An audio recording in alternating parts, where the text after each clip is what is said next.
Hi guys, welcome to trend channel. இன்றைக்கி நம்மளுடைய சேனலில் ரவையே இல்லாமல் ஒரு ரவா லட்டு ரெசிபி தான். ரொம்ப சிம்பிளாக டேஸ்ட்டு சூப்பராக இருக்கும். ஃபுல்லாக பாருங்கள், உங்களுக்கு நிறைய ஐடியாஸ் கிடைக்கும்.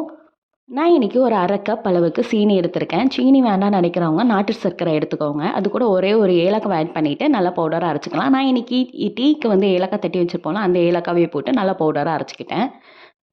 எல்லாமே நான் சொல்கிற அளவில் நீங்கள் கரெக்டாக பண்ணிகிட்டே இருந்தீங்க அப்படின்னா, உங்களுக்கு வந்து டெக்ஸ்சர் ரொம்ப நல்லா கிடைக்கும். அப்படி இல்லைனாலுமே உங்களுக்கு டேஸ்ட்டு நல்லா தான் இருக்கும். நான் இன்றைக்கி ஒரு 50 எம்எல் அளவுக்கு நெய் எடுத்திருக்கேன். 50 எம்எல் நெய்க்கு ஒரு 5 கிராம் இல்லைனா 10 கிராம் அளவுக்கு முந்திரி எடுத்துக்கோங்க. முந்திரியை நல்லா வறுத்து எடுத்துக்கலாம். முந்திரி, பாதாம் எதனா கிறிஸ்மஸ் பழம் இதெல்லாம் நான் ஆட் பண்ணிக்கலாம். என்கிட்ட இன்றைக்கி முந்திரி தான் இருந்தது, அதனால் முந்திரி எடுத்துக்கிட்டேன். அதுக்கப்புறம் ஒரு அரை கப் அளவுக்கு நான் திணை எடுத்திருக்கேன். திணையில் வந்து கொஞ்சம் டஸ்ட் அதிகமாக இருக்கும் அப்படின்னு நீங்கள் நினச்சிங்கன்னா லைட்டாக கழுவிட்டு காய வச்சுட்டு யூஸ் பண்ணிக்கோங்க. அந்த ஈரத்தோடு நம்ம யூஸ் பண்ணவே கூடாது, நல்லா காயணும். நான் இன்றைக்கி வெறுமனே அந்த திணையை போட்டு நல்லா வறுத்து எடுத்துக்கிட்டேன். அதே மாதிரி அரை கப் அளவுக்கு அரிசி ரெண்டுத்தையுமே தனித்தனியாக போட்டு நல்லா வறுத்து எடுத்துக்கோங்க.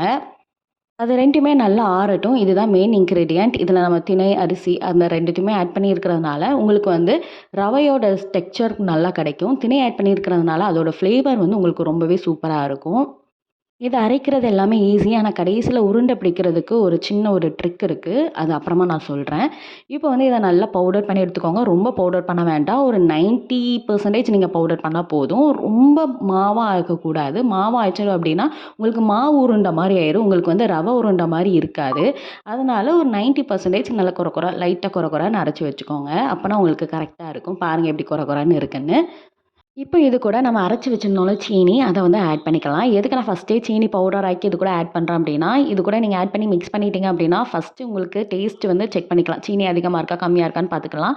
அதே மாரி நீங்க வந்து பாகு காய்ச்சி இதில ஊத்திட்டீங்க அப்படின்னா, உங்களுக்கு வந்து பிடிக்கிறதுக்கு கொஞ்சம் கஷ்டமா இருக்கும். இப்படின்னா உங்களுக்கு ரொம்பவே ஈஸியா இருக்கும். ஏன்னா கடைசியில வந்து நம்ம ஒண்ணு பண்ண போறோம். அதுக்கு இப்படி பண்ணா தான் கரெக்ட்டா வரும். இப்போ வந்து அந்த பவுடர் கூட நான் சீனி பவுடரையும் ஆட் பண்ணிட்டு நல்லா மிக்ஸ் பண்ணிட்டேன். இப்பவுமே நான் டேஸ்ட்டும் செக் பண்ணி பார்த்துட்டேன். இந்த இந்த அளவு சீனி வந்து கரெக்ட்டா இருந்தது. இப்போ ஒரு நல்ல நடுவுல ஒரு குழி பறிச்சுட்டு நகை சூடுல இருக்கிற நெய்ய வந்து நம்ம உருக்கி வச்சிருந்தோம்ல, அது நகை சூடுல இருக்கணும். அந்த நெய்ய வந்து இது கூட ஆட் பண்ணிட்டு நல்லா வரவி விட்டுக்கோங்க. நீங்க வந்து நல்லா சுட சுட வச்சிருந்தீங்க அப்படின்னா, கொஞ்சம் உருண்டை உருண்டை வந்து கட்டியாயிரும்.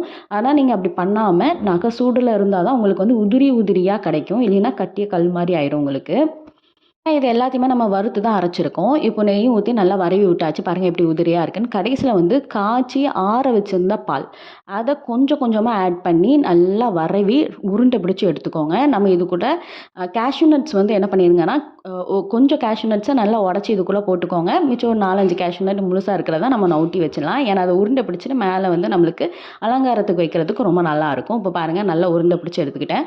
உருண்டையும் உங்களுக்கு ரொம்ப சிம்பிளா வரும். உங்களுக்கு ரொம்ப ஈஸியா இருக்கும் உருண்டையும். உங்களுக்கு கடிக்கிற அந்த டெக்ஸ்சர் வந்து அப்படியே ரவா லட்டு சாப்பிட்ட ஃபீல் உங்களுக்கு கிடைக்கும்.